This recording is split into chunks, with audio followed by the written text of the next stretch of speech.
Most of our museums are over 120 years old. One exhibit inside Heritage House is of a Marine uniform, belonged to a young woman in World War II. And here she is, Staff Sergeant Thelma Murray Glenn of Oceano. Thelma became a Marine because her brother George, likewise from Oceano, had been killed on the beach at Tarawa in November 1943.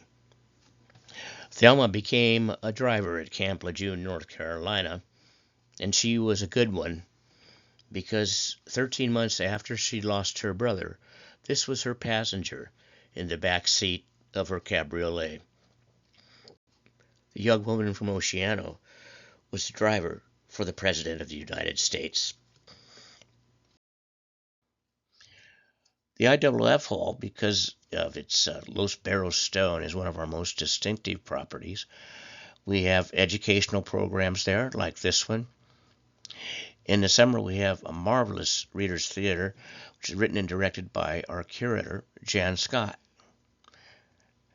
And we have this presentation.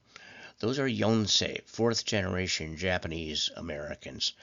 And they're reading excerpts from diaries, letters, even telegrams that were part of their grandparents' experience as internees in the Arizona desert during World War II. Early education, extremely important to South County history. Linda Keim is our resident school marm, and school children from all over the county come to visit the 1901 Santa Manuela Schoolhouse, where Linda presides. They get goggle-eyed when she explains the concept of the willow switch to them. This is our research library named for Pat Loomis, and we get research requests from all over the world. Last year, I remember one from the Czech Republic, one from Switzerland. But we do some research on our own as well. We even get research requests from close by, from other historical societies like the Friends of the Price House, who are our friends too. Unfortunately, we found out the answer to this request.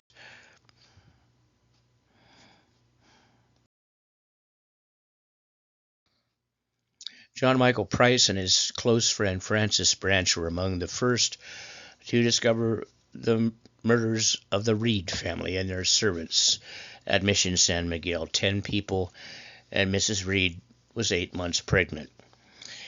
There's a note he sent south to his friend William Dana that's in the Mission Santa Barbara archives. It warns Dana of a gang of killers headed south, headed his way, among them some güeros, blondies. They were Irish. The Santa Barbara posse finally caught up to them. 2 were killed on the beach at Summerland. 3 more were executed by firing squad in downtown Santa Barbara.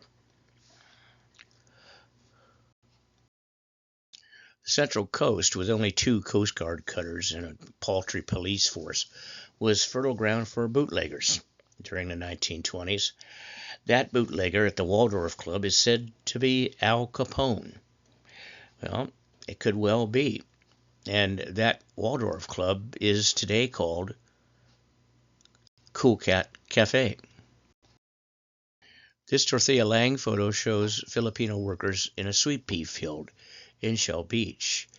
They experienced immense discrimination, but were very proud of how hard they worked. The Legion of Obradores, the Legion of Workers, met in Pismo Beach. They were kind of a mutual aid society based on the Freemasons. Since racism was so prevalent, Filipinas were not allowed to immigrate before World War II. What World War II proved is that these men were superb combat soldiers. So, on returning back to the States, there was a flurry of marriages in the Philippines. Lucky for us. Especially during the 20s, Pismo Beach was immensely popular with the U.S. Navy. Destroyers tied up at the end of the pier, little kids would be given a day off from school to tour the warships. I don't know if the warships were the main attraction in 1927, but USS Thompson paid a visit that July 4th.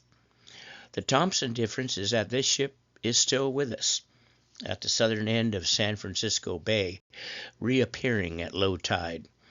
Thompson would suffer the indignity of being a target during World War II for dummy bomb runs. And this is what she looks like today from the air. Someone wanted to know what in the world the Pismo Poco parlor was.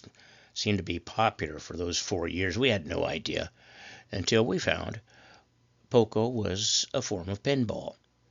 Pinball was enormously popular with GIs during World War II. And there were 3 times more servicemen in San Luis Obispo County than there were civilians during World War II. How in the world could the owner, one Henry T. Betsween, go out of business with so many young men in town? Unfortunately, we found that out too. Betsween wasn't his real name. He was Japanese, and so would have been interned with our neighbors during the war. The only ship along Battleship Road to get underway during the terrible attack on Pearl Harbor was this one, USS Nevada. Sailors cheered as Nevada passed, and this ship has a Pismo Beach connection too.